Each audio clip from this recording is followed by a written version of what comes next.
மனிதனை மனிதனாகவே மதித்திடல் வேண்டும் என்றே புனித புத்தன் நன்றே தோன்றினாரே மண்மேலே.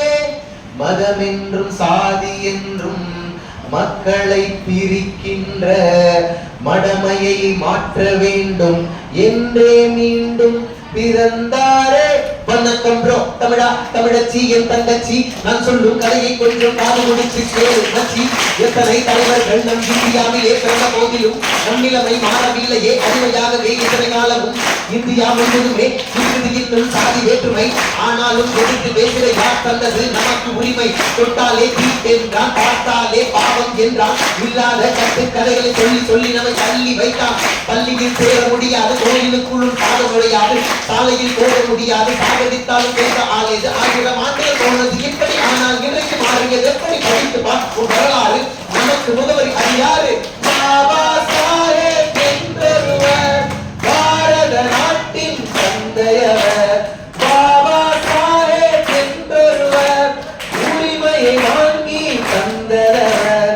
பாபா சாஹேப் என்பவர் பாரத நாட்டின் தந்தையவர். பாபா சாஹேப் என்பவர் உரிமையை வாங்கி. ரூபாயின் பிரச்சனை, இந்தியாவிலே சாதிகள், உலகை திரும்பி பார்க்க வைத்தது அம்பேத்கரின் சிந்தனை. சட்டமேதையும் உயர்ந்து தந்தது இரட்டை வாக்குரிமை அன்றைக்கு. இதனை ஏற்காத மகாத்மா காந்தி சிறையில் கிடந்தார், பட்டினி போராட்டம். என்றாலும் சுதந்திரத்தை விடவும் இங்கே சமத்துவம் தான் முக்கியம். இது புரட்சியாளர் லட்சியம். அடிமை என்பதை உணர்ந்து விட்டால் போதும், மக்கள் படித்து விட்டால் மாறும். உலக மதங்களை ஆய்வு செய்தார், உலக மதம் அது பௌத்தம் என்றார். சாதி ஒழியாத இந்திய நாட்டில் சாத்தியம் இல்லை சமத்துவம். கல்வி இல்லாத இருண்ட வீட்டில் என்றும் இல்லையே வெளிச்சமும். நிழலை வருத்தி இரவும் பகலும் எழுதி முடித்தார் சட்டம். மனித மாண்பினை மீட்டெடுத்திட அவர் கொடுத்தார் ஈட்டம். ஜெய ஜெய வீர சொல்வோமே, சாதிகள் இல்லை வெல்வோமே.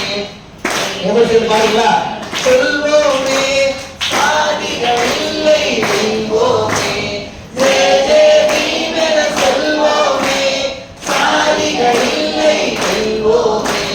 ஜெய ஜெய வீர சொல்வோமே, சாதிகள் இல்லை வெல்வோமே. கட்டி ஒன்று சேர் புரட்சி செய், கற்றுக்கொள்ள தினம் முயற்சி செய். சாதி என்பது ஒரு மனநிலை தான், மாற்றிக் கொண்டாலே நீ மனிதன். சாதி மத வேதங்களை சீறி மொழி இனிவரும் காலங்களை மாற்றிவிட கையில் எடு சமத்துவம். பல மனித குலத்தை பிடித்த மதங்களை வளர்ந்த பிறகு பிறகு மனித குணங்களை எடுத்து படித்து பாரு அம்பேத்கரை.